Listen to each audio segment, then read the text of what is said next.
I talked about it a little bit earlier, but just to reiterate how generous they are. Um, I mean, missionaries, right, aren't supposed to take money from members and stuff, but some members would just like, if they would see you on the street, they would roll down the window and try and give you money. And if you didn't accept it, they would just drop it outside their window and drive away. So, I mean, you pick it up and take it, right? You don't want to just leave like a $20 bill sitting on the street, but just, they're so generous and they want to do whatever they can to help the missionaries, especially when it comes to like finances.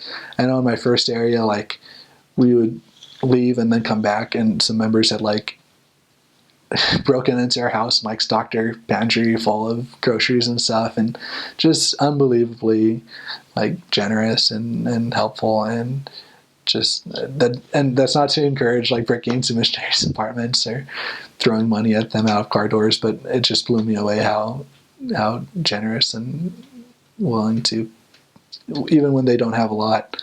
I remember this Tongan man, he was in the bishopric in my first ward, but this like broke my heart a little bit.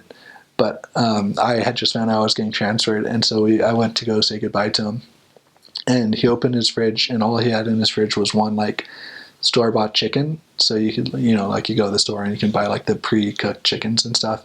And that was like the only thing I saw in his fridge. And he has like 6 kids or 7 kids. And he brought it out and just like put it down in front of us, and was like, "Well, this is your like." I wish I would have had more time, but this is all we have, and like fed it to me and my companion, and like just literally giving until they have nothing left and going without themselves just to bless and serve the elders and sisters. It's just phenomenal. Rugby is really big in Australia. I'm surprised it hasn't been brought up before, but when I got there, it was the Rugby World Cup. Right when I jumped into my mission, the finals and semifinals and stuff were going on. So rugby's huge there. A lot of Polynesians play it. You'll walk out and you'll see them playing it out in their front yard. In general, I don't want to, like, this might sound like a bad thing, but sometimes Polynesians can be like prideful.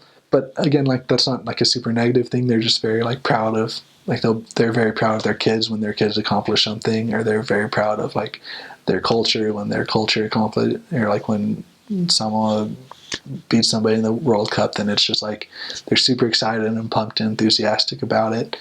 And I mean, that can carry over to like some hard things when you're trying to work with somebody and bring them back to church. Like they can be prideful and not really want to come back either. But for a lot of reasons, it's a characteristic and trait that I think is very interesting, especially to that and applicable to that culture. And they make it good and they make it fit, and it's I think overall a positive thing. They all seem like they have the most amazing voices in the world. Music just comes super naturally, and harmonies just come super naturally.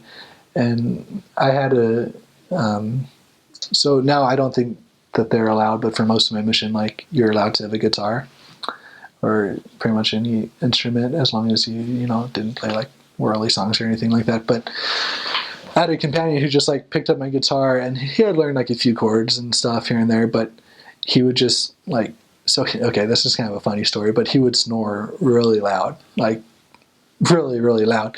And so he would serenade us, like, so he would like sing us to sleep. So we would all fall asleep before he fell asleep, so that generally we wouldn't wake up to his like snoring or anything. But so he would like serenade us to sleep, and he like learned the guitar from it, and would just hymns or whatever, he could just pick them out on the guitar and figure them out of having like very little experience, and he just like learned how to play it and would learn songs and sing, and it's wonderful. And that's just, I feel like, built into their culture.